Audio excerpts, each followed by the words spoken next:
Hi, this is John Davis. I'm applying for a science position at Shiprock High School. I always start my classes out with a timer. This first one I want to keep to 10 minutes. I've set it at 10. In 5 minutes it will squawk and turn yeller. I always say yeller so that my kids laugh, and then I say I have to teach them hillbilly. So we'll have 10 minutes and 5 minutes, squawks, turns yeller, and then in 10 minutes it will squawk again and start blinking red. First question, personal. I think names are important. I'm named after both of my grandparents. My grandfather on my mother's side, John Natske, Natschke. He was born in Germany, emigrated to the United States. My mom was born here in the USA. They had a farm in Watseka, Illinois. They were poor. I'm used to poverty. I've grown up with it. I think it's the most important aspect of a child's education. Poverty hurts in so many ways that it is the number one determiner of how an education goes for a student. On my father's side, my grandpa was the Reverend Walter B. Davis, jack of all trades out of Kentucky, giving some more credence to my claim for being hillbilly American. He worked on furnaces, he ran a restaurant, and he was a Southern Baptist preacher. My dad was a mechanic. He could fix anything. I did not inherit this gene. I can fix a lot of things, but not nearly what my brothers and my dad could do.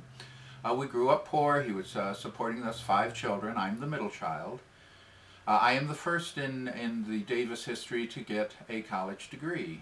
My sister Gail did manage to pick up a degree some years later. I have hobbies, motorcycles. This is a bond with my dad. Astronomy, puzzles. I played some sports, and in the last few years I have learned a little magic. I'm a reasonable amateur magician. I fool people into thinking I'm better than what I really am. For motorcycles, the bond is with my dad. I used to go out to Denver from Chicago every year. We'd spend 2 weeks dirt bike riding. He would take off from Denver, I would take off from Chicago. We'd meet in the middle, and the two of us would ride back to Denver. Spend the time, then the two of us would ride to the middle again. I'd get off, say goodbye, and he'd go back to Denver, and I'd go on to Chicago. Astronomy is big for me. My children bear the scars of this. My oldest son, Tycho Orion Davis. Tycho, after the great Danish naked eye astronomer, the best eyes ever in Europe. And Orion Harget, the sculptor, was one of my teachers in high school and a very big influence on me. I have a great deal of respect and appreciation for the things that Orion was able to do for me.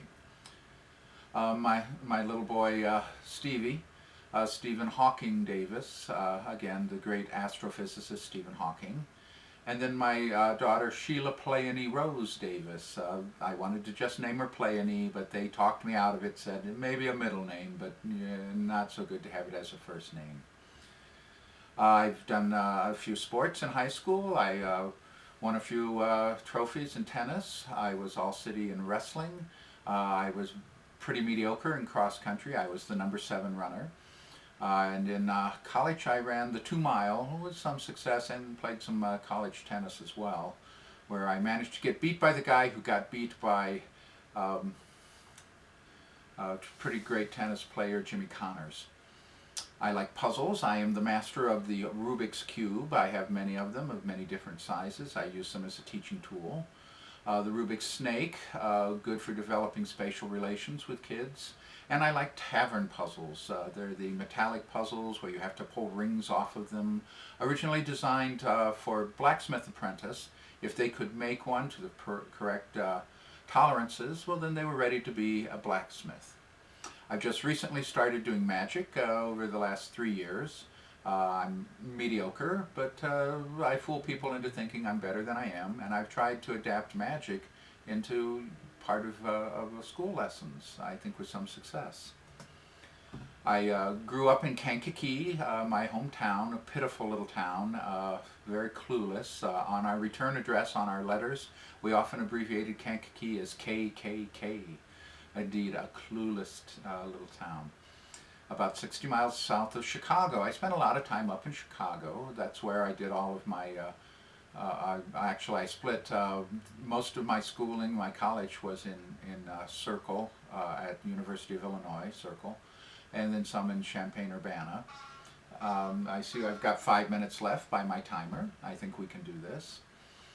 I did my student teaching up at Evanston Township High School, a really great high school. Lawyers' kids, doctors' kids, architect kids, engineers' kids. Kids wanted to be there, or their parents were really insistent on them being there. It was a great school. They liked my student teaching so much that they hired me, and I taught there for a little over 6 years. Tragedy hit my life about that time. My little boy Stevie was born with terminal illness, always wheelchair bound. Never much more than an IQ of an 8-month-old, maybe a year-old.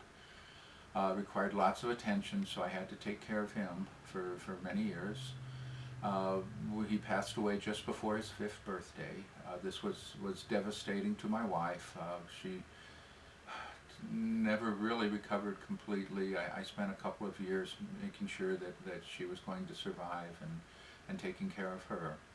Then I went back to work up in Chicago at an inner city school, North Lawndale College Preparatory Academy Charter School, an entirely African American inner city school with grinding poverty, no resources, very difficult lives, broken families, very, very difficult to teach. It was a culture that I learned. They came around, and although we had lots and lots of dropouts, in the end I think I reached some students, and you get your victories where you can. Then I moved out to Colorado, out to Denver, so I could be closer to my folks. I taught substitute teaching for a while, including one semester at Gove Middle School. The previous semester the kids had drove 4 teachers away, but they soon learned that I do not give up, and they came around to realize that I could help them. We became good with each other, and I did some good there as well. At the end of the semester, the school was closed. It was a tough, failing school, and they just decided it could not continue. I did a little more substitute teaching, including at Lincoln High School there in Denver. I began noticing principals, vice principals sitting in the back of my room while I was subbing, and they soon offered me the chance to work full-time, which I took. Again, a 90+% Hispanic population, the majority of them illegal in need of the DREAM Act. My little bit of Spanish helped there, but that was an experience learning about the Latin Hispanic culture.